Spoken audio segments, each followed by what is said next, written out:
সুপ্রিয় দর্শক, আমন্ত্রণ জানাচ্ছি চ্যানেল এস এর বিশেষ আলোচনা অনুষ্ঠান। আজ একটি বিশেষ দিন। বাংলাদেশ আওয়ামী লীগের ৭৫তম জন্মদিন আজ। দেশের সবচেয়ে প্রাচীনতম রাজনৈতিক দল হিসেবে ১৯৪৯ সালের আজকের এই দিনে পুরান ঢাকার রোজ গার্ডেনে যে দলটির জন্ম হয়েছিল, দীর্ঘ ৭৫ বছর এই দলটি অতিক্রান্ত করেছে। দীর্ঘ পথ পরিক্রমায় নানা চড়াই উতরাই পেরিয়ে গত ৪ মেয়াদ ধরে আওয়ামী লীগ রাষ্ট্র ক্ষমতায় অধিষ্ঠিত। এই আওয়ামী লীগের দীর্ঘ পথ পরিক্রমা কেমন ছিল দলটির অবস্থান, এ নিয়ে আজকে আমাদের আলোচনার বিষয়বস্তু। আপনাদের সঙ্গে পুরো সময় জুড়ে আছে আমি শঙ্কর মৈত্র। আর এই বিষয়ে আলোচনার জন্য আমাদের স্টুডিওতে দুজন অতিথি উপস্থিত আছেন। আমার ডান দিকে আছেন আহ, একজন সিনিয়র সাংবাদিক এবং রাজনৈতিক বিশ্লেষক জনাব এম এ আজিজ। ধন্যবাদ। জনাব আজিজ, আপনাকে স্বাগত জানাচ্ছি জি, চ্যানেল আপনাকে স্টুডিওতে। ধন্যবাদ। এবং আমার বাম দিকে রয়েছেন আরেকজন সিনিয়র সাংবাদিক, যিনি দীর্ঘদিন আওয়ামী লীগের রাজনৈতিক কার্যক্রম খুব কাছ থেকে দেখেছেন এবং আওয়ামী লীগের রাজনৈতিক রিপোর্ট নিয়ে সংগ্রহ করেছেন, জনাব সুভাষচন্দ্র বাদল। জনাব সুভাষচন্দ্র বাদল, আপনাকেও স্বাগত জানাচ্ছি চ্যানেলের আপনাকে স্টুডিওতে। অনেক ধন্যবাদ। আহ, দর্শক, যেটা বলছিলাম যে দেশের প্রাচীনতম এই রাজনৈতিক দলটির আহ, জন্মদিন উপলক্ষে যে দুজন বিশিষ্ট সাংবাদিক আমাদের স্টুডিওতে উপস্থিত হয়ে আলোচনার জন্য আমরা আহ্বান করেছি, তার মধ্যে আমি শুরুতেই যেতে চাই জনাব আহ, এম এ আজিজ। আহ, জনাব আজিজ, আওয়ামী লীগের এই যে দীর্ঘ পথ পরিক্রমা এবং রাজনৈতিক দল হিসেবে আওয়ামী লীগের যে লক্ষ্য, উদ্দেশ্য এবং আদর্শ ছিল, এই অবস্থান নিয়ে আপনার আওয়ামী লীগ সম্পর্কে কি মূল্যায়ন? ধন্যবাদ আপনাকে। আমি চ্যানেল এস এর দর্শকদের আপনার সুস্বাগতম জানাই। আমি ১ম এই চ্যানেলে এসেছি। আমাকে ডাকা হয়েছে, আমন্ত্রণ করা হয়েছে। এজন্য আমি চ্যানেল এস এর কর্তৃপক্ষকেও ধন্যবাদ জানাই। দেখেন, আওয়ামী লীগ তো বাংলাদেশ এবং আওয়ামী লীগ ইতিহাসে এক অবিচ্ছেদ্য অংশ। আওয়ামী লীগ সবচেয়ে প্রবীণ সংগঠন, পুরাতন সংগঠন। এখানে সুখ, দুঃখ, বেদনায় ভরা আওয়ামী লীগ। সুতরাং এই আওয়ামী লীগ সম্পর্কে অনেক কথাই বলা যায়। তবে আমি সংক্ষেপে বলতে চাই যে দেখেন, আওয়ামী লীগ প্রতিষ্ঠার পর থেকে এই আওয়ামী লীগটা ১ম এ ছিল আওয়ামী মুসলিম লীগ। সেখান থেকে সেকুলার আপনার পার্টিকে সেকুলার করা, অর্থাৎ সব ধর্মের লোক এবং সবাইকে নিয়ে কাজ করার মানসিকতায় এটার নাম পরিবর্তন হলো আওয়ামী লীগ। এই মানে আওয়ামী মুসলিম লীগ শব্দটা বাদ গেছে। মুসলিম শব্দটা বাদ দেওয়া হলো। এরপরে এই আওয়ামী লীগ কিন্তু ৫২ সাল থেকে যতগুলি আন্দোলন হয়েছে, ভাষা আন্দোলন বলেন, ৬৯ ৪৮ সাল, ৬৯ সাল এবং শেষ পর্যন্ত সব আন্দোলনের পরিণতি হচ্ছে মুক্তিযুদ্ধ। এই মুক্তিযুদ্ধে নেতৃত্ব দিয়েছে আওয়ামী লীগ। এখানে স্পেশালি একটু বলতে হচ্ছে যে আওয়ামী লীগ যখন মুক্তিযুদ্ধে নেতৃত্ব শুরু করে, তখন কিন্তু পুরোভাগে ছিল আসলে ছাত্রলীগ। এই আন্দোলনগুলোকে কিন্তু ছাত্রলীগ আগে ছিল। অবশ্য বঙ্গবন্ধু তখন ছাত্রও ছিল ১ম দিকে। তো ছাত্রলীগকে যদি আলাদাভাবে মেনশন না করা হয়, তাহলে কিন্তু ছাত্রলীগের উপরে অবিচার করা হবে। কারণ সবগুলো আন্দোলন, মুক্তিযুদ্ধ বলেন, এর আগে ৫২ সাল থেকে শুরু করেন, ছাত্রলীগ কিন্তু অগ্রভাগে ছিল। একদম পতাকা তোলা, ইশতেহার পাঠ করা, মুক্তিযুদ্ধে অংশগ্রহণ করা। আ এটা কিন্তু যদি আমি বলি যে ধরেন ওটা তো মুক্তিযুদ্ধটা অনেকটা জনযুদ্ধ ছিল। সেখানে আপনি দেখেন আওয়ামী লীগের নেতারা যারা ছিল, তারা হয়তো অর্গানাইজ মুক্তিযুদ্ধ করেছে, এটা ঠিক। কিন্তু মুক্তিযুদ্ধে অংশগ্রহণ করেছে কিন্তু ছাত্রলীগ এবং সাধারণ জনগণের সন্তানরা। এটা কিন্তু মানতে হবে। তো এখন আমি যেটা বলছি যে ধরেন সুখের বিষয় হচ্ছে আওয়ামী লীগ ইতিহাসের অংশ। মুক্তিযুদ্ধকে নেতৃত্ব দিয়েছে। দেশ স্বাধীন করেছে নেতৃত্ব দিয়ে। বঙ্গবন্ধুর নেতৃত্বে। তো সুতরাং এটা তো একটা সবচাইতে সুখ। এই সুখ অর্থাৎ এই আর কোন রাজনৈতিক দল এটা আর পাবে না। যারা মুক্তিযোদ্ধা হয়েছিলেন, মুক্তিযুদ্ধে যুদ্ধ করেছেন, তারাও কিন্তু আর কোন মুক্তিযুদ্ধ বাংলাদেশে জন্ম হবে না। এটা সুতরাং আমি আওয়ামী লীগের একক কৃতিত্ব। হ্যাঁ, এবং আমি নিজেকেও আমি মনে করি যে আমিও সেই কৃতিত্বের অধিকারী, যে মুক্তিযুদ্ধে আমিও একজন ছিলাম সর্বকনিষ্ঠ। এখন যদি বলা হয় যে আমার চাইতে অল্প বয়সের কেউ মুক্তিযোদ্ধা শুনলে আমার কাছে কিন্তু মনে হয় না যে আসলে সে সক্রিয় মুক্তিযোদ্ধা ছিল। এটা ধারণা হয়। কারণ আমি ছিলাম সবচাইতে যে ব্যাচের জুনিয়র। তো যাই হোক, আমি যে কথা বলছি বেদনার দিকে আপনি দেখেন ৭৫ ১৫ই আগস্টে সপরিবারে বঙ্গবন্ধুকে হত্যা করা হলো। 21শে গ্রেনেড হামলা হলো। এই সহ প্রায় বহু ঘটনা কিন্তু আওয়ামী লীগের উপরে আক্রান্ত হয়েছে। এবং এটা আমি মনে করব এটা অন্যদিকেও আছে যে বড় দল, আওয়ামী লীগ প্রবীণ দল। সুতরাং তার শত্রু তেমন ছিল। যেমন ধরেন আমি বলি যে বঙ্গবন্ধু পাকিস্তানে মুক্তিযুদ্ধের সময়ে তিনি আ পাকিস্তানিরা তাকে গ্রেপ্তার করে রাখে। কিন্তু তিনি এসে ভারতে এসে ১ম ব্যক্তি যিনি বলেন যে, "আপনার সেনাবাহিনী কবে ফেরত আনবেন?" মানে ভারতকে বঙ্গবন্ধু যে বলেন ভারতকে বলেছিল। ভারতকে বলে। হ্যাঁ, আচ্ছা, এটা আমরা ঠিক এই পর্যায়ে আমি আরেকটু জনাব সুভাষচন্দ্র বাদলের কাছে যেতে চাই। উম আ দাদা, আপনি তো এই দীর্ঘদিন আওয়ামী লীগ বিটে কাজ করেছেন। একজন মাঠের সাংবাদিক হিসেবে আওয়ামী লীগকে খুব কাছ থেকে দেখেছেন এবং সেই আ বঙ্গবন্ধু কন্যা বর্তমান প্রধানমন্ত্রী দেশে ফেরার পর থেকে আপনি উনার সাথে সম্পৃক্ত ছিলেন এবং আ আপনার আ মূল্যায়নটা কি আওয়ামী লীগের এই রাজনৈতিক কার্যক্রম এবং রাষ্ট্র? আপনাকে ধন্যবাদ। চ্যানেল এস এর দর্শক শ্রোতাদেরকে আমি শুভেচ্ছা জানাচ্ছি। আমি একটু পেছনে যেতে চাই। ১৯৪৭ সালে দ্বিজাতি তত্ত্বের মতো একটা অবাস্তব ভুল থিওরির ভিতরে পাকিস্তান নামক একটি সাম্প্রদায়িক ধর্মভিত্তিক রাষ্ট্র প্রতিষ্ঠিত হয়। এই রাষ্ট্রটি প্রতিষ্ঠার হওয়ার পরই বাঙালি জাতীয়তাবাদের যারা প্রবক্তা ছিলেন, হোসেন শহীদ সোহরাওয়ার্দী, মৌলানা ভাসানী, বঙ্গবন্ধু, শামসুল হক সহ সেই সময় নেতৃবৃন্দ বুঝতে পারলেন যে পাকিস্তান নামক যে একটি সাম্প্রদায়িক রাষ্ট্র প্রতিষ্ঠিত হয়েছে, এই রাষ্ট্রের মাধ্যমে বাঙালির অধিকার প্রতিষ্ঠা করা কখনোই সম্ভব নয়। তারা এটা পাকিস্তানের জন্মের কিছুদিনের মধ্যেই তারা এটা বুঝতে পেরেছিলেন। তাই তারা প্রথম আওয়ামী মুসলিম লীগ নামে একটি রাজনৈতিক দল গঠনের কাজ শুরু করেন এবং যেটি রোজ গার্ডেনে ১৯৪৯ সালে ২৩ জুন প্রতিষ্ঠিত হয়। তার কিছুদিন পরেই এই দলটিকে এই অসাম্প্রদায়িক একটি রাজনৈতিক দল, গণমুখী রাজনৈতিক দল, সকলের জন্য রাজনৈতিক দল প্রতিষ্ঠার লক্ষ্যেই এই রাজনৈতিক দলের নামের থেকে মুসলিম লীগ শব্দটি প্রত্যাহার করে মানে নেওয়া হয়। অসাম্প্রদায়িক চেতনা থেকে। অসাম্প্রদায়িক চেতনায় দলটিকে বিকশিত করার জন্যই আওয়ামী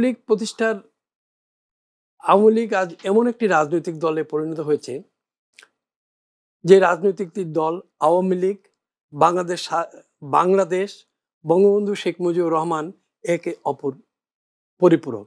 একটা থেকে আরেকটা বিচ্ছিন্ন করার কোনো সুযোগ নেই। আওয়ামী লীগ একটি সফল রাজনৈতিক দল। এই জন্য আমি বলবো যে রাজনৈতিক দলটি একটি দেশের সকল আন্দোলনের, আপনি যদি মনে করেন ভাষা আন্দোলন থেকে ৫৪-এর আন্দোলন, ৬৬-র আন্দোলন, ৬৯-এর আন্দোলন, শেষ অবধি মুক্তিযুদ্ধ, সকল আন্দোলনের নেতৃত্ব দিয়েছে একটি দল, সফল নেতৃত্ব দিয়েছে। সফল নেতৃত্ব দেওয়ার পরে একটি রাজনৈতিক দল একটি দেশকে স্বাধীন করতে পেরেছে, পৃথিবীতে খুব বেশি একটা নজির কিন্তু নেই। কারণ কোনো রাজনৈতিক দল হয়তো শুরু করেছে ভিন্ন দেশে, কিন্তু সেখানে বিভাজন তৈরি হয়েছে, দেখা গিয়েছে নিজেদের মধ্যে দ্বন্দ্ব তৈরি হয়েছে, যার ফলে তারা সেই সফল কামটা হতে পারেনি। আওয়ামী লীগ যে আজকে ৪বার টানা ক্ষমতায় এসেছে, এর পেছনে আওয়ামী লীগের নেতা কর্মীদের অনেক ত্যাগ হঠাৎ করে হয়নি। এই দলটিকে ভাঙার জন্যে, এই দলটিকে ধ্বংস করার জন্যে বারবার ষড়যন্ত্র হয়েছে। পাকিস্তান আমলে তো বারবার ষড়যন্ত্র হয়েছে। আপনি যদি দেখেন ইতিহাস ঘেটে, বঙ্গবন্ধু যখন ৬ দফা কর্মসূচি দেন, ৬৬-তে এই ৬ দফা দেওয়ার পরে এমন কোনো আওয়ামী লীগ নেতা নাই, কর্মী নেই, যার উপরে আইয়ুব শাহী অত্যাচারের স্টিম রোলার না চালিয়েছে। সব নেতারা তখন জেলে। নেতা কর্মী সবাই জেলে, মানে স্বাধীনতা পূর্ব। স্বাধীনতা পূর্বে। তখন কিন্তু এই কর্মীরাই দলটাকে টিকিয়ে রাখছে। আমি মনে করি আওয়ামী লীগ 100% কর্মী নির্ভর দল এবং কর্মীদের ভালোবাসার দল। তা নইলে বারবার দলের উপরে যে অত্যাচারে এসেছে, দলের ভেতরে ষড়যন্ত্র হয়েছে, দল ভাঙার তার জন্য ষড়যন্ত্রে সব থেকেই কিন্তু কর্মীরাই এই দলটিকে রক্ষা করেছে। আপনাকে ঠিক এই জায়গায় একটু থামিয়ে আমরা আওয়ামী লীগের একজন প্রবীণ নেতা, মুক্তিযুদ্ধ বিষয়ক মন্ত্রী, উনি আওয়ামী লীগ সম্পর্কে একটু বক্তব্য রেখেছেন, এটা দেখে আসি। 1949 সালের 23শে জুন রোজ গার্ডেনে আওয়ামী লীগের প্রতিষ্ঠা হয়েছিল। সদ্য প্রতিষ্ঠিত পাকিস্তানে যখন রাষ্ট্রভাষা বাংলাকে তার মর্যাদা দিতে পাকিস্তানিরা অস্বীকার করেছিল, তখন এই বাঙালির মায়ের ভাষা বাংলাকে প্রতিষ্ঠিত করার জন্য, তার স্বীকৃতির জন্য, এবং মুসলিম লীগ যেভাবে অল্প সময়ে বাঙালিদের প্রতি অবজ্ঞা, অবহেলা, বৈষম্য শুরু করেছিল, তা থেকে বাঙালি জাতিকে বাঁচানোর জন্য, রক্ষা করার জন্য আওয়ামী লীগের প্রতিষ্ঠা হয়েছিল। আওয়ামী লীগ, বঙ্গবন্ধু, বাংলাদেশ একই সূত্রে গাঁথা, একে বিচ্ছিন্ন করা যাবে না, এক এবং অভিন্নভাবে আছে। আওয়ামী লীগের যে জন্ম না হতো, বাংলাদেশ আজকে স্বাধীন হতো না। এবং ৭৫-এর পর, বঙ্গবন্ধুকে হত্যা করার পর যে অবস্থা আওয়ামী লীগকে নিয়েছিল, আজকে শেখ হাসিনা যদি এসে আওয়ামী লীগের হাল না ধরতেন, তো আজকে বাংলাদেশ উন্নয়নের রোল মডেল হিসেবে এই পর্যায়ে আসতো না। লক্ষ্য উদ্দেশ্যই ছিল এদেশের মানুষের অর্থনৈতিক মুক্তি, সাংস্কৃতিক মুক্তি এবং একটা অসাম্প্রদায়িক রাষ্ট্রদেশ, একটা অসাম্প্রদায়িক রাষ্ট্র প্রতিষ্ঠা। আজকে পুরোপুরিভাবে আজকে আপনার অর্থনৈতিক মুক্তি আসে নাই, অনেক দূর এগিয়েছে। দীর্ঘদিন রাষ্ট্রীয় দায়িত্বে থাকলে যে কোনো লোকের, যে কোনো মানুষের বলেন, দলের বলেন, সরকারের বলেন, মানুষের প্রত্যাশা পূরণে ঘাটতি থাকতেই পারে, বা কিছু কিছু সিদ্ধান্তে ভুল ত্রুটি হতে পারে। তো আমি মনে করি যে এমন কোনো রাষ্ট্র পরিচালনায় বড় ভুল করে নাই যাতে জনগণ আওয়ামী লীগকে প্রত্যাখ্যান করতে পারে। ধরেন আওয়ামী লীগের শুরুটাই হয়েছিল যে মানুষের অধিকার প্রতিষ্ঠার জন্য, শোষণ থেকে মুক্তির জন্য। মানুষের এখন যেহেতু আওয়ামী লীগ সরকার, তার মধ্যে পার্থক্য একজন অধিকারের জন্য আদায় করেছে, অধিকারের জন্য লড়াই করেছে, আর এখন আওয়ামী লীগের দায়িত্ব হচ্ছে সেই অধিকারগুলো বাস্তবায়ন করা, এবং তারা যে লক্ষ্য নিয়ে আওয়ামী লীগ প্রতিষ্ঠা হয়েছিল সেই লক্ষ্যে অটল থেকে সেটা বাস্তবায়ন করে। শুনছিলেন আওয়ামী লীগের প্রবীণ নেতা, মুক্তিযুদ্ধ বিষয়ক মন্ত্রীর আওয়ামী লীগ সম্পর্কে ওনার মূল্যায়ন। সুভাষচন্দ্র বাদল দাদা, আপনি যেটা বলছিলেন যে আওয়ামী লীগ একটি সফল রাজনৈতিক দল, মুক্তিযুদ্ধের নেতৃত্ব দানকারী আওয়ামী লীগ এবং ৭৫-এর সেই বিয়োগান্তক ঘটনার পরে দীর্ঘদিন আওয়ামী লীগ মানে ক্ষমতা হারা ছিল। ১৯৮১ সালে আওয়ামী লীগের বর্তমান প্রধানমন্ত্রী এবং আওয়ামী লীগ সভানেত্রী শেখ হাসিনা দেশে ফিরলেন, এবং আমরা যতটুকু জানি একজন সাংবাদিক হিসেবে আপনি তখন মাঠে কাজ করেছেন এবং নেত্রীর খুব ঘনিষ্ঠ সম্পর্কে ছিল। এর পরবর্তীতে আওয়ামী লীগের যে অবস্থানটা, আওয়ামী লীগ কি ঠিক জায়গায়, তার আদর্শগত দিকে কি ঠিক জায়গায় আছে বলে মনে করেন? আমি আপনার এই প্রসঙ্গে আসছি, তার আগে আমি যেটা বলতেছিলাম যে আওয়ামী লীগ যে একটি কর্মী নির্ভর, কর্মীদের ভালোবাসার দল, সেই কথাটা শেষ করতে চাই। কারণ যতবার আওয়ামী লীগের উপর আঘাত এসেছে, এই কর্মীরাই কিন্তু দলটাকে টিকিয়ে রেখেছে। নেতাদের মধ্যে বিভ্রান্ত হয়েছে, নেতারা বিভ্রান্ত হয়ে অন্যদিকে চলে গেছেন, কিন্তু একজন কর্মীও কিন্তু নড়ে নাই। এটি হচ্ছে আওয়ামী লীগের সবচেয়ে বড়। আপনি জানেন ১৯৭৫ সালে বঙ্গবন্ধু শেখ মুজিবুর রহমানকে সপরিবারে হত্যার পর এই দলটির উপরে কি নির্মম অত্যাচার নির্যাতন যে এসেছিল, যারা সেদিনের ভুক্তভোগী আমি সহ, সেই দিন এই বিপদের মধ্যে দলকে কিন্তু এই কর্মীরাই টিকে রেখেছে। আপনি জানেন যে জিয়াউর রহমান, সামরিক স্বৈরশাসক Ziaur Rahman, money is no problem কয়ে বলে এই আওয়ামী লীগ থেকে টাকা দিয়ে, লোভ দেখিয়ে, পদের লোভ দেখিয়ে দলটিকে ভাঙার চেষ্টা করেছে। কিন্তু সেদিন কর্মীরাই, নেতাদের মধ্যে কেউ কেউ বিভ্রান্ত হয়ে চলে গেছেন, কিন্তু একজন কর্মীও যায়নি। মানে আপনার দৃষ্টিতে আওয়ামী লীগ হচ্ছে কর্মী বান্ধব দল? আমি দুইটি উদাহরণ দেব, দুইটা খুব ছোট করে। আওয়ামী লীগের কর্মীরা এই দল এবং নেতাকে কি ভালোবাসে তার একটি উদাহরণ হচ্ছে 21 আগস্টের গ্রেনেড হামলার পর।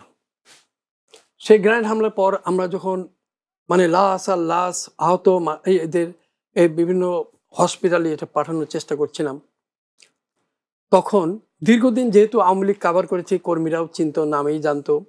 আমি তখন বিএসএসে বাংলার বাণীর সাথে ছিলাম, তো এই জন্যই বেশি করে জানতো। একজন কর্মী গঙ্গে একদম মৃত প্রায় আমাকে ডাকছে, বাদল ভাই, বাদল ভাই। আমি কাছে গিয়ে ভাবলাম এই ছেলেটা বোধহয় তাকে হসপিটালে পাঠানোর কথাই বলবে, কিন্তু তা বলেনি।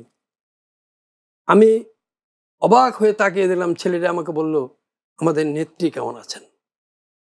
ছেলেটি তার জীবনের কথা কিন্তু চিন্তা করে নেই, মানে নেত্রীর প্রতি নেত্রীর কথা চিন্তা। আচ্ছা, আমরা ঠিক এই জায়গাতে আপনাকে আবার ফিরে আসবো আপনার কাছে, এবং সংক্ষিপ্তভাবে আজিজ ভাইয়ের কাছ থেকে একটু জেনে তারপরে আমরা একটা বিরতিতে যাব।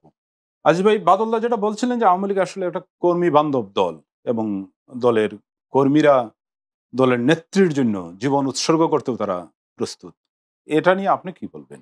না, দেখেন, আওয়ামী লীগ সবসময় কর্মী বা নির্ভর এক্ষেত্রে এবং শুধু আওয়ামী লীগ সংগ্রামী। কর্মী বান্ধব দল? হ্যাঁ, আওয়ামী লীগ কর্মী নির্ভর এবং সবসময় সংগ্রামী দল ছিল। অর্থাৎ বিরোধী দলে আওয়ামী লীগ কিন্তু আন্দোলন সংগ্রাম খুব তীক্ষ্ণভাবে করতে পারে, যেটা ধরেন এখন যে অপোজিশন আছে সেটা কিন্তু পারছে না, যতই বলেন। তো সুতরাং আন্দোলন করেই আপনার আওয়ামী লীগের জন্ম, এবং আন্দোলনের ভিতর দিয়েই বললাম তো সবগুলি আন্দোলনেই তো নেতৃত্ব দিয়েছে আওয়ামী লীগ। এই জন্য প্রশিক্ষিত আওয়ামী লীগ কিন্তু আন্দোলনের জন্য প্রশিক্ষিত একটা বাহিনী।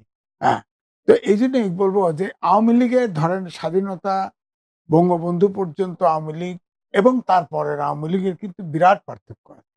যদি আপনি বলেন যে আওয়ামী লীগ এখন কিন্তু ক্ষমতার প্রতি আসক্ত হয়ে গেছে বেশি, কিন্তু আগে কিন্তু সেটা ছিল না। আগে ছিল দেশ এবং দশের জন্য কাজ করা, আন্দোলন সংগ্রাম তাকে ক্ষমতায় নিবে। কিন্তু এখন কিন্তু মনে হয় যে যে কোনো ভাবে হোক না কেন ক্ষমতায় থাকা। ক্ষমতার। হ্যাঁ, আওয়ামী লীগ একটি কর্মী বান্ধব দল, যেটা বাদলদা বলছিলেন, এবং আপনি বলছিলেন হ্যাঁ আওয়ামী লীগ কর্মী বান্ধব দল, কিন্তু বর্তমান সময়ে আওয়ামী লীগের মধ্যে একটা ক্ষমতার আসক্তির সৃষ্টি হয়েছে। এই সংবিধানের যে মূল ৩টি জায়গায় আওয়ামী লীগ নাই, যেমন স্বাধীনতার ঘোষণাপত্রে আওয়ামী লীগ নাই, তারপরে সংবিধানের ঘোষণাপত্র নাই, সংবিধানের প্রস্তাবনার অঙ্গীকার সেখানে নাই, সংবিধানের মূল নীতি বাস্তবায়নে আওয়ামী লীগ নাই। পৃথিবীর কোনো প্রতিষ্ঠান সরকার বলে না এদেশে গণতন্ত্র আছে, খেতাব দেয়াছে যে হাইব্রিড গণতন্ত্র দেশে। অর্থাৎ আপনি এখন যে পার্লামেন্টে এই যে পরপর 4বার ক্ষমতায় আসলো, এই আসার ফলে যে রাজনীতিটা আপনার বিশেষ করে দ্বাদশ সংসদ নির্বাচনের পরে যেমন আওয়ামী লীগের ভিতরে গৃহদাহ শুরু হয়েছে, তেমনি সমাজটার কিন্তু বন্ড ভেঙে গেছে। যেমন ধরেন যে এই দ্বাদশ নির্বাচনের আগে আপনার যে নির্বাচনী ইশতেহার আওয়ামী লীগ দেয়, সেখানে 11টা প্রায়োরিটি সেট করে, 11টা অগ্রাধিকার। তো অগ্রাধিকার একটিও কিন্তু বাস্তবায়ন হয় নাই, হওয়া সম্ভব না। যেমন ধরেন আমি বলি, প্রথম 1 নম্বরে দিচ্ছে দ্রব্যমূল্য নিয়ন্ত্রণে আনা, নাগালে আনা। দ্রব্যমূল্য বাড়ছেই, এবং এটা তো সারা বিশ্ব জুড়ে এখন সারা বিশ্বের কথা বাদ দেন, দুটা যুদ্ধ চলতেছে, যুদ্ধের একটা প্রভাব। যুদ্ধের কথা বাদ দেন, যুদ্ধ শেষ, এখন শ্রীলঙ্কাও কিন্তু দেউলিয়াত থেকে উঠে আসছে। আমরা পারছি না। আমাদের কিন্তু দুর্নীতি সর্বগ্রাসী, আমরা 3 জন সৎ আছি কারণ আমরা ঘুষ খাইতে পারি না। আমার মনে হয় যে আমরা মানসিকভাবে জাতি করাপ্ট হয়ে গেছে। এটা ছিল না। মানে দুর্নীতির হ্যাঁ, একটা- এটা মানসিকভাবে জাতি নষ্ট হয়ে গেছে। এবং আপনি দেখেন সবচেয়ে আশ্চর্যের তো বিষয়, এটার জন্য কি আওয়ামী লীগ দায়ী? না আওয়ামী লীগ নেতৃত্ব দিতে সরকারে ৩ বার আছে। অবশ্যই প্রত্যাশা জনগণের, যেখানে সমাজের অসঙ্গতি সেখানে ৩ বার, অর্থাৎ ১৫ বছর, এখন প্রায় ১৬ বছর হয়ে গেল। এই অসঙ্গতিগুলো তো আওয়ামী লীগ দূর করবে। আওয়ামী লীগ তো সব আন্দোলনের নেতৃত্ব দিয়েছে এবং সেখানে তো রেজাল্টও এনেছে। এখন কিন্তু পারছে না। কারণ আওয়ামী লীগ, আমার কাছে মনে হচ্ছে যে এখন এই ১৫ বছর থাকার পরে প্রত্যেকটা সেক্টরে একটা করে, আমি সিন্ডিকেট বলব না, একটা মাফিয়া গ্রুপ দাঁড়ায় গেছে যাদেরকে নিয়ন্ত্রণ করা যাচ্ছে না। তা আমার বক্তব্য হচ্ছে যে দুর্নীতি তো আপনার প্রায়োরিটি লিস্টের একটা। দুর্নীতির দমন না করে দুর্নীতির পক্ষে অবস্থান সরকার নেয়, লোক নেয় না কেন? এই ক্ষেত্রে কি বলা যাবে? কারণ পক্ষে কিভাবে বা বলবেন যে যাদের বিরুদ্ধে দুর্নীতির অভিযোগ আসতেছে, সরকার তো তদন্তের উদ্যোগ নিয়েছে। যেমন শোনেন। বেনজিরের বিরুদ্ধে যে দুর্নীতির অভিযোগ আলো, এটা দুদক তদন্ত করছে। আচ্ছা, তদন্ত করছে। হ্যাঁ, শোনেন, তো আমি এখন উদাহরণ দিচ্ছি। আপনি এনবিআর এর এক কমিশনার, ওনার দুদক নিউজ পেপার ওঠার সাথে সাথে টেক আপ করে পেয়ে গেল রেজাল্ট এবং তার বিদেশ গমন নিষেধাজ্ঞা দিয়ে দিচ্ছে সাথে সাথে। দুদক দিয়ে দিচ্ছে। দুদক নিষেধাজ্ঞা দিতে পারে, দুদক অ্যারেস্ট করতে পারে, গ্রেপ্তার। কিন্তু বেনজিরকে বহুত সময় দেওয়া হচ্ছে। আবার অ্যাপিয়ার করার টাইম দিতে, তাও আবার সময় দিচ্ছে। তার উকিল নেই। বেনজিরের পক্ষের কোনো উকিলও দরখাস্ত করতে, কিন্তু সে প্রমাণও নাই। অথচ সরকারের বিশেষ লোক বেনজিরের পক্ষে বলতেছে। কেন বলতেছে? কেন তদন্ত হবে না? না এটা তার এতগুলো অভিযোগ আসছে। এই অভিযোগের যেকোনো একটা ধরে প্রমাণিত হলে তো দুদক অ্যাক্ট করতে পারত। তার বিদেশে যাওয়ার নিষেধাজ্ঞা দিতে পারত। যেমন এনবিআর এর কমিশনারকে দিতে। তাকে দেয় নাই তো। দেয় নাই তো। আসাদুজ্জামান মিয়া তার ভিতরে মিডিয়ায় অভিযোগ করেছে। তারপরে তার যে অভিযোগটার সূত্র তদন্ত করে সূত্র বার করছে, সেও একজন পুলিশ, তার বিরুদ্ধে অ্যাকশন নিতে। তার মানে তো সরকার তো দুর্নীতিকে এনকারেজ করতেছে তো। দুর্নীতি হচ্ছে, এটা তো যেটা আপনারা বলতেছেন, কিন্তু যেখানে প্রমাণ পাচ্ছে সরকার তো ব্যবস্থা নিচ্ছে। দেখেন, সবচাইতে ক্ষতিকর অবস্থা এটাই। আমরা যখন ইউনিভার্সিটি পর্যন্ত পড়েছি, একজন দুর্নীতিবাজ, ঘুষখোর দেখলে মন থেকে ঘৃণা করতাম। তার ধারের কাছে যেতাম না। এখন দুর্নীতিবাজ হচ্ছে সবচাইতে ক্ষমতাশালী। না এটা তো আসবে পুরো সমাজ ক্ষমতাশালী। ব্যবস্থার না, চিত্রই না, এটা সমাজ ব্যবস্থা পরিবর্তন হয়ে গেছে। পরিবর্তন হয়ে এইটাই আমি গেছে। বলছি। এবং এটার জন্য কি কোনো রাজনৈতিক দলকে দায়ী করা যাবে? রাজনীতিবিদরাই তো করছে। এখানে তাদের সামাজিক অবস্থান, সাংস্কৃতিক অবস্থান, সব না আছে, ক্ষুদ্র আছে। তবে সরকার চালাবে রাজনীতিবিদ। রাজনীতিবিদদেরই প্রধানত দায়িত্ব নিতে হবে। আজিজ ভাই, এখানে আমি বলছি না এক সরকার, আসছে আপনার কাছে। যতগুলো না। সরকার ক্ষমতায় আসছে কম বেশি সবাই দেয়। কিন্তু আওয়ামী লীগ সবচেয়ে পুরনো সংগঠন, ৩ মেয়াদে ক্ষমতায়। এখন সকল রাষ্ট্রীয় প্রতিষ্ঠান আওয়ামী লীগের নিয়ন্ত্রণে। সব এখন তো একক ক্ষমতার অধিকারী আওয়ামী লীগ। মানে আপনি বলতে তো কেন চাচ্ছেন যে সমস্যা দায়বদ্ধতাটা আওয়ামী লীগের আওয়ামী বেশি। লীগের সবচেয়ে বেশি। এই বিষয় নিয়ে আমি আবার আপনার কাছে আসবো। জনাব সুভাষচন্দ্র বাদল, আপনি কি বলতে চাচ্ছিলেন যে আওয়ামী লীগ কর্মী বান্ধব দল, আর আজিজ ভাই বলতেছেন যে আওয়ামী লীগ এখন ক্ষমতায় আসক্ত হয়ে গেছে। এই নিয়ে আপনার মন্তব্য কি? আলোচনার একটু ভিন্ন খাতে প্রবাহিত হলো। আমি আওয়ামী লীগের মধ্যেই থাকতে চেয়েছিলাম এই কারণে যে আওয়ামী লীগের ভিতরে আমি অনেক কিছু দেখেছি। কর্মীদের চাওয়া পাওয়া না পাওয়া ইত্যাদি বেদনাগুলো আমি শুনেছি, এই জন্য ওদিকে যেতে চেয়েছিলাম। যেহেতু আজিজ ভাই একটু ভিন্ন খাতে প্রবাহিত করলেন আলোচনাটাকে, যদি আমি বলতে চাই, উনি প্রথমে বলছেন যে আওয়ামী লীগ আর সেই কর্মীদের নিয়ে আমি আওয়ামী লীগ এখন সরকারের প্রতি, সরকার ক্ষমতা লিপ্সু হয়ে গেছে। একটি রাজনৈতিক দল যখন গঠন করা হয় তখন তার উদ্দেশ্য এটাই থাকে, লক্ষ্যটাই থাকে, সরকারে যাব, আমার ম্যানিফেস্টো বাস্তবায়ন করব। তা আপনি সরকারে না গিয়ে আপনি ম্যানিফেস্টো বাস্তবায়ন করবেন কিভাবে? আওয়ামী লীগ ম্যানিফেস্টো বাস্তবায়ন করতে পেরেছে? আচ্ছা, ওইটার পর আসতেছি। একটাও পারে নাই। আচ্ছা, একটাও তারপরে ৬ মাসের দিশেও দেখাইতে পারে নাই। হ্যাঁ, আওয়ামী লীগের আজকের প্রতিষ্ঠা পাশে তার সফলতার কথাগুলো বলা দরকার। বলেন। আওয়ামী লীগ এমন একটা রাজনৈতিক দল, যে রাজনৈতিক দল একটি দরিদ্র দেশকে, বাংলাদেশ তো দরিদ্র দেশই ছিল, আজকে মধ্যম আয়ের দেশে পরিণত করেছে। এটা কি কৃতিত্ব কি আওয়ামী লীগকে দেবেন না? মধ্যম দেশের আয় যাবে। হ্যাঁ, আওয়ামী লীগ এমন একটি রাজনৈতিক দল, আন্তর্জাতিক বিশ্বে আজকে সব ইস্যুতে আজ বাংলাদেশ গুরুত্ব পায় কি কারণে? আওয়ামী লীগ জলবায়ু বলেন, আন্তর্জাতিক ভাবে যে যুদ্ধ বিগ্রহ শুরু হয়েছে, এসব বিষয়ে বাংলাদেশের কথা শুনে তারা বাংলাদেশের বক্তব্য তারা গ্রহণ করে। কয়েকদিন আগে আমাদের পার্শ্ববর্তী দেশ নরেন্দ্র মোদী যখন তৃতীয়বারের মতো রাষ্ট্রীয় ক্ষমতা আসলেন, তার যে ওথ সিরিমনি, ওই সিরিমনিতে বিভিন্ন দেশের রাষ্ট্রপ্রধানরা আসছিলেন, সরকার প্রধান, রাষ্ট্রপ্রধান, আমাদের প্রধানমন্ত্রী গিয়েছিলেন। কিন্তু সেইখানে আলোচনার কেন্দ্রবিন্দু, ফোকাল পয়েন্ট ছিলেন শেখ হাসিনা। কি জন্যে? আজকে উনি এই বাংলাদেশকে সেই জায়গায় নিয়ে গেছেন। হ্যাঁ, আপনি বলেছেন দ্রব্যমূল্য। দ্রব্যমূল্য কিন্তু বিচ্ছিন্ন ঘটনা না। সারা পৃথিবীতে আপনারও আত্মীয় স্বজন দেশে বিদেশে থাকে, আমারও থাকে, শঙ্কর বাবুরও থাকে। সবাই জানে সারা পৃথিবীতে দ্রব্যমূল্য প্রাইস হাইক দুর্নীতির বিষয়টা আপনি কি বলবেন? হয়েছে। সেহেতু সেই বাংলাদেশ তো আর বিচ্ছিন্ন দ্বীপ না, তার ঢেউ বাংলাদেশেও এসেছে। হ্যাঁ, দুর্নীতির দ্রব্যমূল্য বৃদ্ধির কারণে সাধারণ মানুষের কষ্ট হচ্ছে, এটা ঠিক। সেই জন্যেই এই দ্রব্যমূল্যকে নিয়ন্ত্রণ করার জন্যেই আওয়ামী লীগ কিন্তু তার নির্বাচনী ম্যানিফেস্টোতে সবচেয়ে বেশি গুরুত্ব দিয়েছে, চেষ্টা করে যাচ্ছে। আমরা কিন্তু এই সরকারের মেয়াদ কিন্তু খুব বেশি দিনের না, আমরা তাদেরকে কিছু সময় দিতে হবে। আর দুর্নীতির কথা বলছেন, আমি তো মনে করি এই দুর্নীতি সেদিনই শুরু হয়েছিল এই দেশে, যেদিন সামরিক স্বৈরশাসক Ziaur Rahman money is no problem কয়ে যে, এবং I shall make politics difficult, এই দুইটা কথা বলে যে এই দেশের রাজনীতিকে কলুষিত করেছিলেন। আপনি জানেন, এটা আজিজ ভাইও স্বীকার করবেন, জিয়াউর রহমান টাকা দিয়ে, পদ দিয়ে, লোভ দেখিয়ে বিভিন্ন রাজনৈতিক দলের নেতাকে তাদের দলে ভিড়িয়েছেন। এটা কিন্তু অস্বীকার করতে পারবেন না। যত একসময় যারা পোর খাওয়া বামপন্থী রাজনীতিবিদ ছিল, তাদেরকেও কিন্তু একইভাবে নিয়েছেন, মানে টাকা দিয়ে কিনে নিয়েছে। টাকা দিয়ে।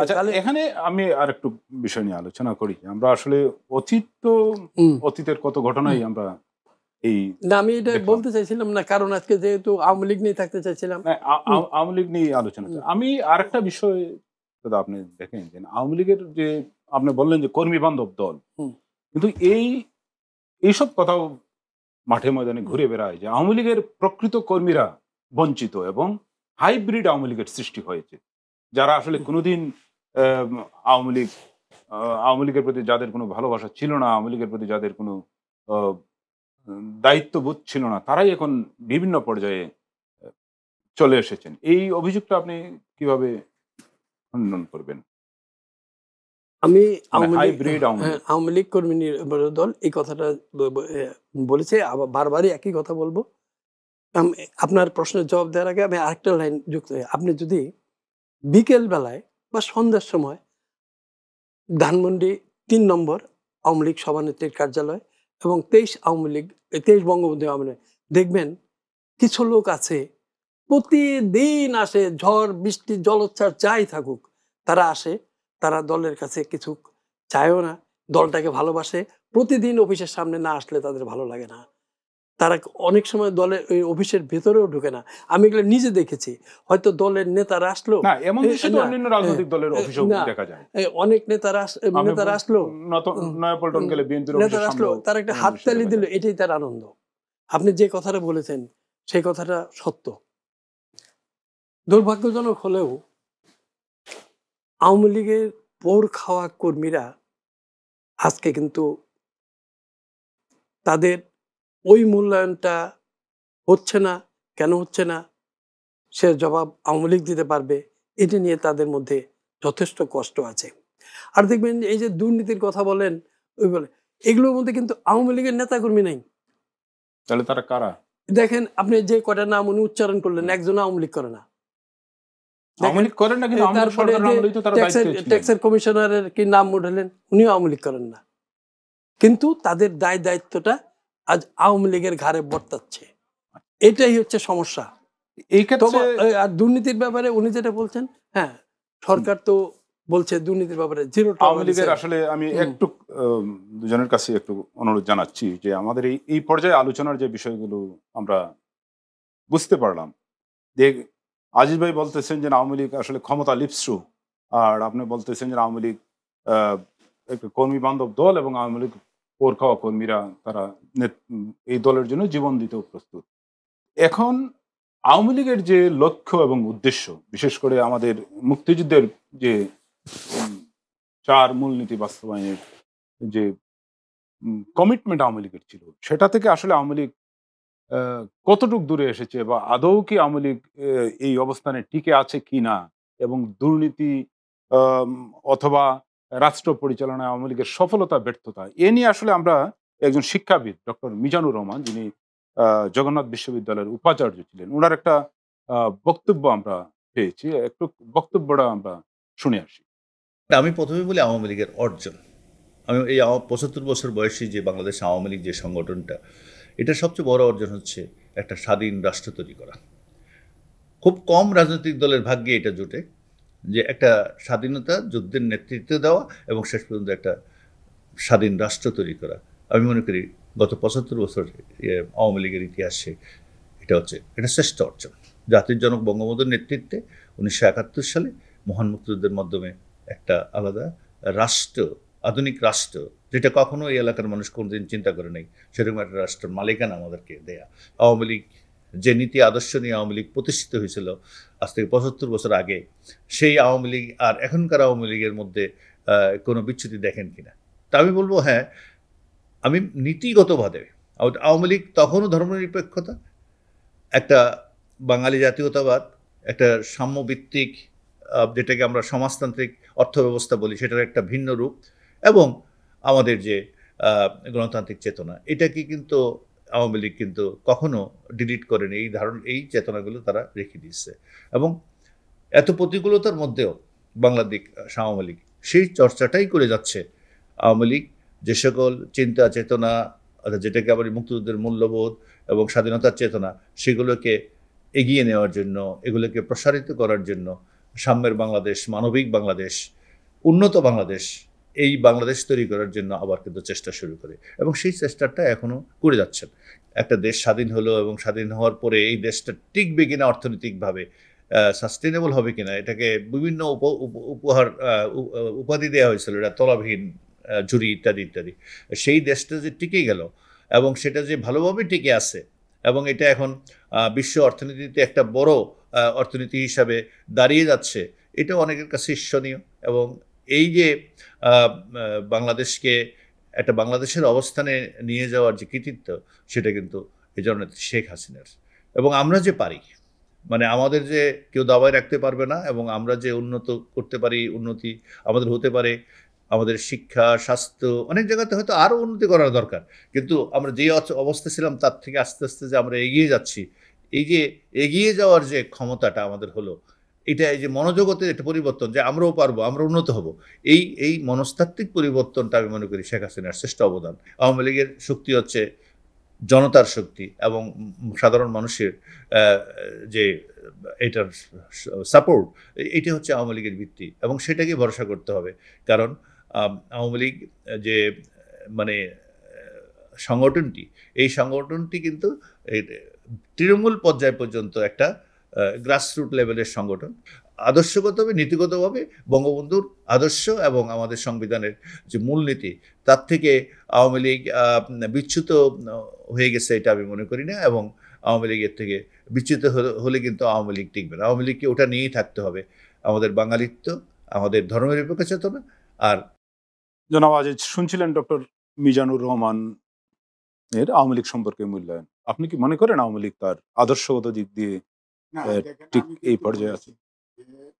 আমি যে স্বাধীনতার ঘোষণাপত্র, এটার সংবিধানের প্রথম, আওয়ামী লীগ সেখানে নাই।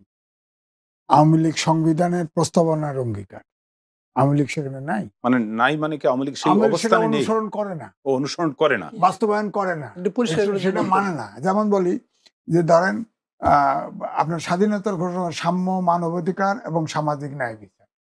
হ্যাঁ, সাম্য বলতে সমান সুযোগ, মানে সমান করে দিতে পারবে না সবার জন্য নয়, সমাজ বিভাজিত।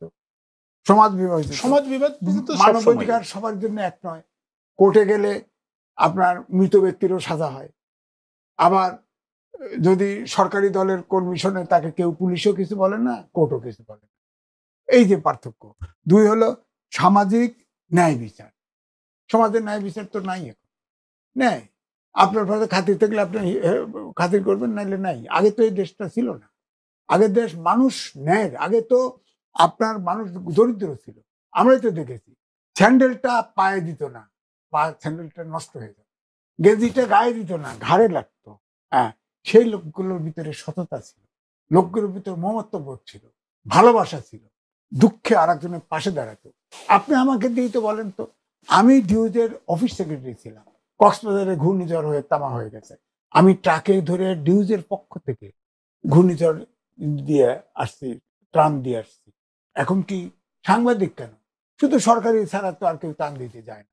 কারণ হচ্ছে দেশটা যখন একটা সরকারের অধীনে চলে যায়, অর্থাৎ সরকার মানে সবার, মানে একটা পার্টির নেতৃত্বে চলে যায়, তখন অন্য কেউ দায় নেয় না। সমাজটা এইভাবে এরকম হয়ে গেছে। যেমন ধরি, উদাহরণ যদি ধরেন, আপনি বললেন, আমি যেটা বলছিলাম যে পুলিশকে আপনার দায়বদ্ধতা অগ্রাধিকার দিচ্ছে। দ্রব্যমূল্য 1 নম্বর হলো দ্রব্যমূল্য। দ্রব্যমূল্য বলা হচ্ছে যে অমুক। আচ্ছা ঠিক আছে, এটার কি জবাব দিবেন? পরিসংখ্যান ব্যুরো সরকারি হিসাব সম্প্রতি 5% লোকের হাতে 31% অর্থ সম্পদ চলে গেছে, আর নিচের 5% হয়তো 0.37%। এই বৈষম্য কোথায়? এটা তো আজিজ ভাই সমগ্র বিশ্ব ব্যবস্থাতেই, যে গুটি কয়েক মানুষের হাতে সমস্ত বিশ্বের সম্পদ জিম্মি। না, সম্পদ এই ক্ষেত্রে বাংলাদেশের পার্থক্য আছে। আপনি অলিগার্ড তৈরি করে ফেলছেন। আমাদের দেশে 22 পরিবার ছিল এই দেশে পাকিস্তানের সময় লুণ্ঠন করতে, তার বিরুদ্ধে আমরা সংগ্রাম করেছি, আন্দোলন করেছি, তাদের তাড়িয়েছি। এখন 9 থেকে 10টা বিজনেস হাউস আছে, তারা ঐক্যবদ্ধ হলে দেশে দুর্ভিক্ষ লাগাই দিতে, সব সম্পদ তাদের হাতে চলে গেছে। হ্যাঁ, এটা তো হওয়ার কথা ছিল না। আপনি করবেন না। তারা তো সবাই সরকারের ছত্রছায়ায়, সবগুলো লোক সরকারের পক্ষে। হ্যাঁ, অথচ তারা তাদের স্বাধীন মতো ভারতের উদাহরণ দেন। করোনা কালে বলেন না, প্রত্যেকটা হাউস, বিজনেস হাউস করোনা কালে সরকারকে হেল্প করতে।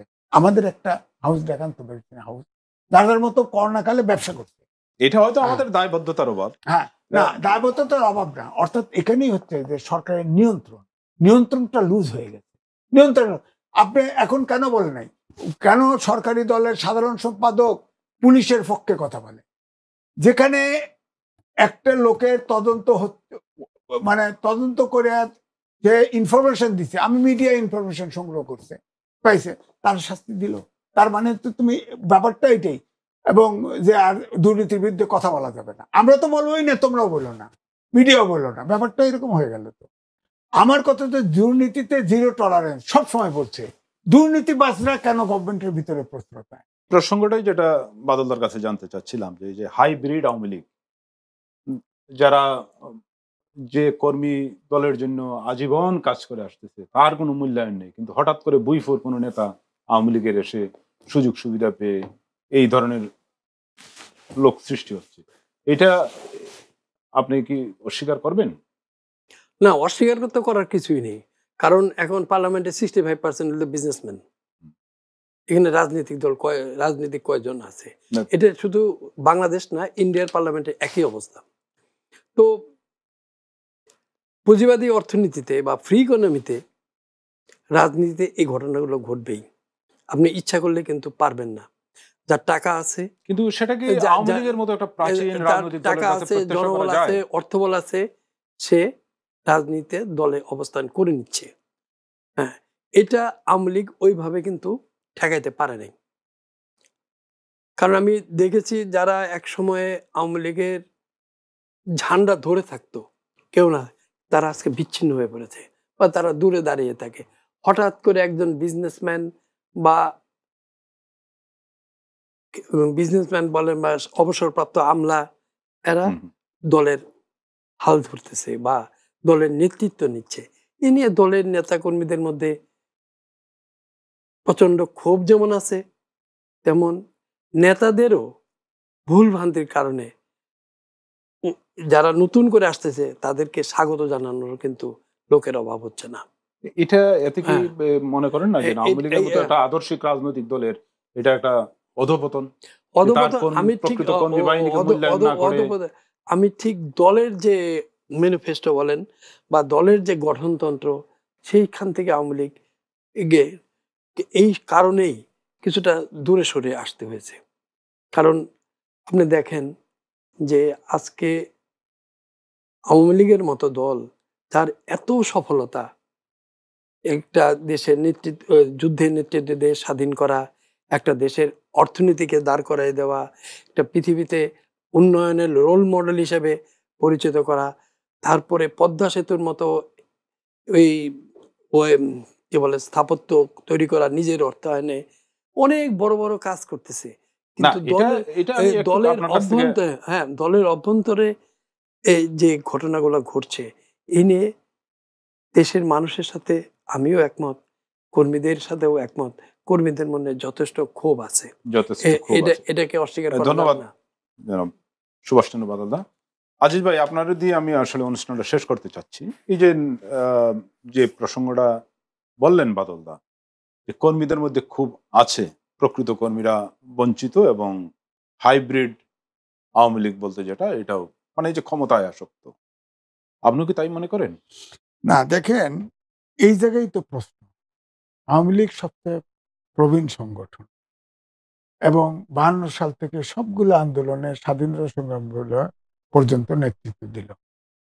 যেটা প্রফেসর মিজান সাহেব বলল, স্বাধীনতা এটা সৌভাগ্য আওয়ামী লীগের জন্য। আওয়ামী লীগের কাছেই তো প্রত্যাশা। আওয়ামী লীগের কাছে দুর্নীতি বা স্থান পাবে কেন?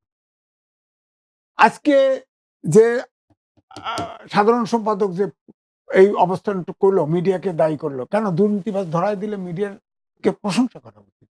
কেন করলো? কেন করলো না? আপনি বললেন যে আজকে যে 5% লোক যে 31% অর্থ সম্পদের অধিকারী হয়ে গেল, এরা কারা? এরা কি সবগুলো বাঁচেন? দেখেন, আওয়ামী লীগ বলেন, ইভেন বিএনপি বলেন, অন্য পার্টি বলেন, নিবেদিতরা এখন কর্নার, নিবেদিত কর্মী। আগের সেই পরিস্থিতি নাই। আগে তো দেখতাম পাকিস্তান আমলে যে কর্মী যত বেশি নিবেদিত ছিল, তার তত বেশি মর্যাদা ছিল। এখন হলো যত বেশি হাত করতে পারেন নেতাদেরকে, যত বেশি টাকা খরচ করতে পারেন, টাকা তুলতে পারেন, তত বেশি। আসলে আমাদের সময় একবারে আওয়ামী লীগ তো গা ভাসায় দিতে পারে না। আওয়ামী লীগ 3 বার ক্ষমতায় আসছে, এই রাইট ট্র্যাকে তো দেশটাকে আনতে হবে, আন নাই তো। এই জন্য আমি বলছি, যে জায়গায় মূল সমস্যা হচ্ছে আমাদের জাতিকে ঐক্যবদ্ধ করা। ধরেন নেলসন ম্যান্ডেলা, ব্ল্যাক এবং হোয়াইটের যে দ্বন্দ্ব ছিল, 27টি বছর একটানা জেলে ছিল, দ্বীপের ভিতরে তাকে রাখা হয়েছিল। সে বেরিয়েই হোয়াইট নেতা ডি ক্লার্কের সাথে কিন্তু রিকনসিলিয়েশন কমিশন করে যত দেশের জাতির ক্ষত ছিল সব বসে আনুষ্ঠানিকভাবে সমাধান করে জাতিকে ঐক্যবদ্ধ করেছিল। কিন্তু এখন যদিও সেটা নাই, গেল এক।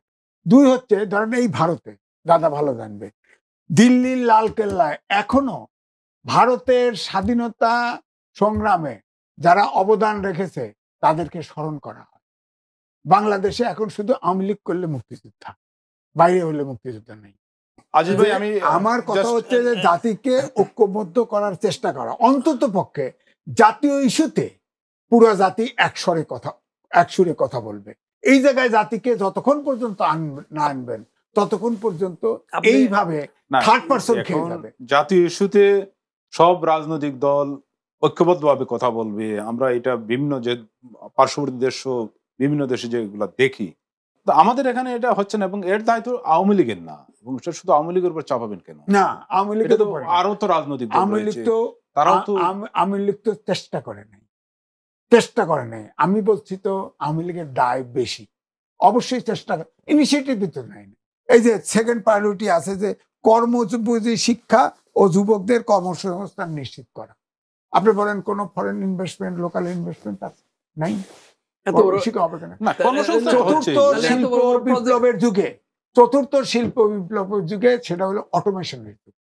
এখানে আমাদের দেশে, আমি লেখাও লিখছি, এই দেশের কোন বুয়েট সহ কোন প্রতিষ্ঠান যে প্রোডাকশন দিচ্ছে, এটা কেউ উপযুক্ত না। আগামী 15 বছর পরে প্রবাসে কোনো লোকই বাংলাদেশে যাবে না, যদি এই চতুর্থ শিল্প বিপ্লবের উপযোগী আমরা যদি শিক্ষা বল করে না তুলতে পারি, বিজ্ঞান ভিত্তিক না। আচ্ছা ভাই, আমরা আলোচনার একবারে শেষ পর্যায়ে আপনার কাছ থেকে অনেক কিছু জানলাম, দর্শকরাও জানলেন। আওয়ামী লীগের কাছে আপনার প্রত্যাশা কি? আওয়ামী লীগের প্রত্যাশা হচ্ছে যে জাতিকে এখন যেটা দরকার, সর্বাগ্রে যেটা দরকার, যে জাতিকে ঐক্যবদ্ধ করার চেষ্টা করা। এখানে যদি মনে করা হয় যে অমক বাংলাদেশে বিশ্বাস করে না, এটা আমরা মুক্তিযুদ্ধ করছি বিশ্বাস করি না, এতদিন পরে বললে হবে না। যত যে আসে আপনার ডাকে, যদি ডাক শুনে কেউ না আসে, না একলা চলরে, সমস্যা নেই, আপনি আহ্বান করেন, ঐক্যবদ্ধ করেন। কিন্তু আওয়ামী লীগ তো এই আহ্বান করে যে গত সংসদ নির্বাচনে দেখলাম যে সব দলের যাতে নির্বাচনে অংশ নিতে পারে। করছে তার ফ্রেমের মধ্যে। আপনার বহুদলীয় গণতন্ত্রে আপনার সরকারের লেভেল প্লেইং ফিল্ড তৈরি করা প্রথম, বিরোধী দলের, আমি এটাও লিখছি সমকালে বিশাল করে কথা হয়েছে, বিরোধী দলকে নির্বাচনে অংশগ্রহণ করা, দুটোই দায়িত্ব আছে। অর্থাৎ সরকারি দল বিরোধী দল উভয়েরই দায়িত্ব আছে, কিন্তু কেউ দায়িত্ব পালন করে না। সরকার এমন ভাবে একটা খাঁচা তৈরি করছে, বিরোধী দল খাঁচার ভিতরে ঢুকুক। তাই বিরোধী দলও ভাবছে যে তার ফিল্ডে তার পাতা ফেলায় পাদে পা দিলে আমাদের ক্ষমতায় যাওয়া যাবে না, উভয়ই ক্ষমতার জন্য লড়াই করছে। এই জায়গায় তো আমার প্রশ্ন, এই জায়গায় তো গণতন্ত্র, বহুদলীয় গণতন্ত্রের জন্য 30 লাখ লোক জীবন দিল, সেই গণতন্ত্র নিয়ে সারা পৃথিবীর কেউ বলে না আমরা গণতান্ত্রিক দেশ। হ্যাঁ, এইটাই তো দুঃখ। কেউ তো অস্বীকারও তো করছে না যে বাংলাদেশ গণতান্ত্রিক দেশ না, এটা তো আর কেউ বলছে। কে বলছে না? কে বলছে বলেন তো একটা দেশ বলেন গণতন্ত্র? পৃথিবীর সব দেশে পৃথিবীর সব গভর্নমেন্ট নির্বাচনের পর জাতিসংঘ থেকে শুরু করে আমেরিকা, না এরা সবাই সহজে, এটা হলো আমেরিকার ধরেন ওই কিং রাজা শাসিত, সামরিক শাসক শাসিত। এখন বিশ্বটা পাল্টে গেছে। 60-70 আমরা ইউনিভার্সিটির সময় যা দেখেছি এখন পাল্টে গেছে। পরাশক্তিগুলো তাদের আখের, অর্থাৎ তাদের শোষণের জায়গা যেখানে আছে, সরকারে কে আছে সেটা বড় কথা, তাহলে তো তার শোষণের জায়গা খোঁজে, শোষণের জায়গা। যেমন প্রধানমন্ত্রী, তাহলে তো তার সার্টিফিকেট কি দিল সেটা দরকার না, সে গণতন্ত্র বললো না, গণতন্ত্র এটা দরকার নেই। আপনার আমার দেশের গণতন্ত্র, যারা বিশেষ করে মুক্তিযুদ্ধের চেতনায় বিশ্বাস করবে, তারা তো গণতন্ত্রের দাবি করতেই পারে। তারা কেন স্যাটিসফাইড হয় না? আমি তো স্যাটিসফাইড, এদেশে গণতন্ত্র নাই। ধন্যবাদ আজিজ ভাই। বাদলদা, আপনার কাছেও আমার একই প্রশ্ন, আওয়ামী লীগের কাছে আপনার প্রত্যাশা কি? প্রাচীন এই রাজনৈতিক আওয়ামী লীগের কাছে আমার এদেশের সকল জনতার মতোই আমারও প্রত্যাশা, মুক্তিযুদ্ধের চেতনার ভিত্তিতে একটি অসাম্প্রদায়িক বঙ্গবন্ধুর স্বপ্নের সোনার বাংলা প্রতিষ্ঠা করা। এটাই আমার আওয়ামী লীগের কাছে প্রত্যাশা। এটা আমার মনে হয় বাংলাদেশের সকল মুক্তিযোদ্ধাদের একই প্রত্যাশা যে আওয়ামী লীগের নেতৃত্বে মুক্তিযুদ্ধের চেতনায় একটি অসাম্প্রদায়িক গণতান্ত্রিক বাংলাদেশ প্রতিষ্ঠিত হবে। আপনাকে ধন্যবাদ। ধন্যবাদ জনাব সুভাষচন্দ্র বাদলদা, ধন্যবাদ জনাব আজিজ ভাই। দর্শক, এরই সঙ্গে আমরা শেষ করছি আমাদের আজকের বিশেষ আলোচনা অনুষ্ঠান। আপনারা এতক্ষণ শুনলেন আওয়ামী লীগের 75তম জন্মদিন উপলক্ষে আমাদের এই বিশেষ আলোচনা। আমাদের আজকের আলোচনার শিরোনামও ছিল 75 বছরে আওয়ামী লীগ রোজ গার্ডেন থেকে গণভবন। রোজ গার্ডেনে যে আওয়ামী লীগের জন্ম হয়েছিল, আজকে সেটি গণভবন পর্যন্ত গত টানা 4 মেয়াদে ক্ষমতায় আসীন হয়ে রাষ্ট্র পরিচালনা করছেন। যে বঙ্গবন্ধুর নেতৃত্বে বাংলাদেশ স্বাধীন হয়েছে, আওয়ামী লীগ রাজনৈতিক দল হিসাবে যে ভূমিকা রেখেছে, আর সেই দলের নেতৃত্বে আজকে আছেন প্রধানমন্ত্রী শেখ হাসিনা, যিনি বঙ্গবন্ধু কন্যা। সবাইকে অসংখ্য ধন্যবাদ। আবারও দেখা হবে অন্য কোনো আলোচনার বিষয়বস্তু নিয়ে। সেই পর্যন্ত ভালো থাকুন।